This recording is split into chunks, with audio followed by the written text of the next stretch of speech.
اے محبان اولیاء اللہ، آپ نے آج تک اولیاء اللہ کے بارے میں بہت سے واقعات سنے ہوں گے، بہت سی کرامات سنی ہوں گی، لیکن کیا کبھی آپ نے غور کیا ہے کہ جب اللہ کا ایک ولی چلہ کشی کرتا ہے تو کیا ہوتا ہے؟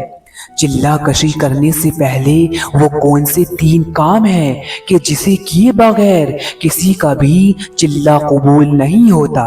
اس ویڈیو کی ایک ایک بات بہت اہم ہے، اور اگر آپ اولیاء اللہ کا یہ راز جاننا چاہتے ہیں تو ویڈیو میں آخر تک بنے رہیں، اور اگر آپ اولیاء اللہ صوفیاء کرام سے جڑی اسی طرح کی مزید جانکاری حاصل کرنا چاہتے ہیں تو اس روحانی سفر میں فوراً ہمیں سبسکرائب کر ہم سے جڑ جائیے۔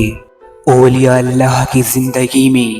اور روحانیت کی دنیا میں ایک پڑاؤ یہ بھی آتا ہے کہ جب اللہ کے ولی کو اللہ کے حکم پر آبادی سے نکل کر ویرانے میں جانا پڑتا ہے، تنہائی و خلوت اختیار کرنی پڑتی ہے، جس کی وجہ سے اللہ کے ولی کو اس قدر روحانی طاقت و قوت حاصل ہوتی ہے کہ اس کا شمار نہیں کیا جا سکتا۔ اور ایسا اس لیے ہوتا ہے کیونکہ اس دوران اللہ کا ولی ایسے خاص ذکر و فکر و مشاہدات کرتا ہے کہ کوئی عام شخص اس کی تاب بھی نہیں لا سکتا، اور اس دوران اللہ کے ولی کو حیرت انگیز منظر نظر آتے ہیں، راز الہی و معرفت کے پردے اٹھتے نظر آتے ہیں، اور اللہ کا ولی اس میں گم رہتا ہے، اور یہ سب کسی عام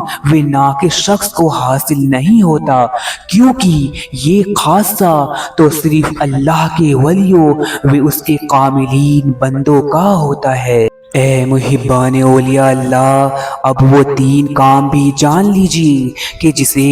ہر ولی چلہ کشی کرنے سے پہلے ضرور کرتا ہے۔ نمبر 1، جب کوئی ولی و سالک تنہائی و چلہ کشی اختیار کرتا ہے تو وہ اکیلا نہیں جاتا،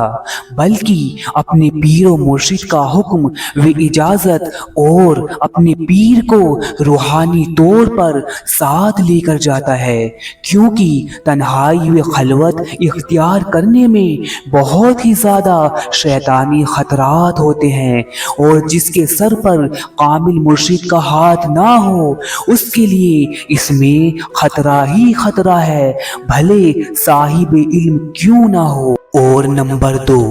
جب کوئی ولی چلہ کشی و خلوت اختیار کرتا ہے تو وہ اپنے نفس سے کہتا ہے کہ میں بندہ خدا اس لیے خلوت اختیار کر رہا ہوں کہ مخلوق میرے شر سے محفوظ رہے، اس لیے نہیں کہ میں مخلوق کے شر سے محفوظ رہوں، کیونکہ اس کا مطلب خود کو برتر سمجھنا ہے، اور جس نے خود کو کسی سے برتر سمجھا وہ متکبر ہے، یعنی گھمنڈ و تکبر کرنے والا، اور جس نے خود کو حقیر و عاجز سمجھا وہ متواضع ہے۔ اور نمبر 3،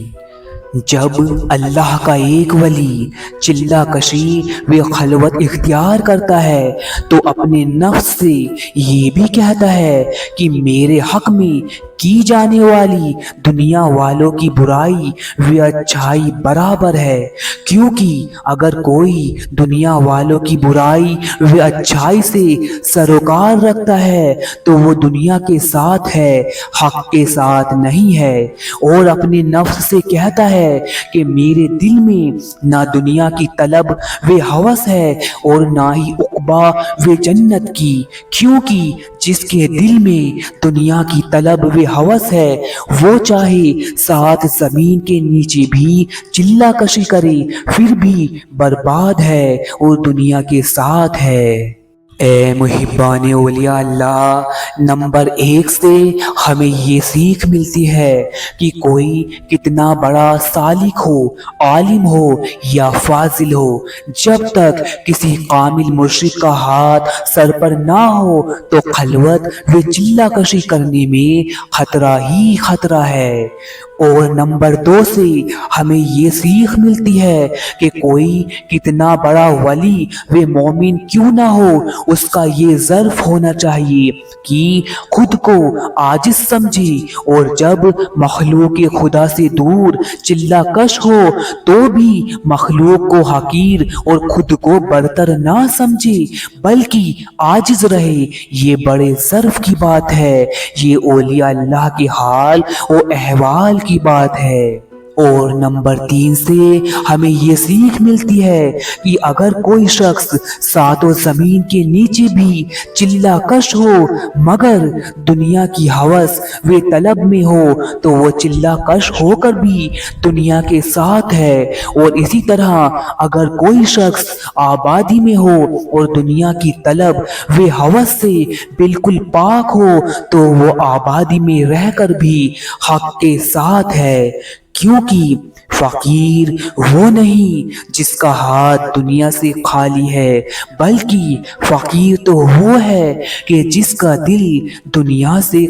اور میں آپ کو بتاتا چلوں کہ ہم اپنے اس چینل پر اولیاء اللہ، صوفیاء اکرام اور فقراء و درویش اور صوفیاء اسٹوری، اولیاء اللہ کی اسٹوری سے متعلق اہم جانکاری لاتے رہتے ہیں۔ اگر آپ کو اس طرح کی مزید جانکاری چاہیے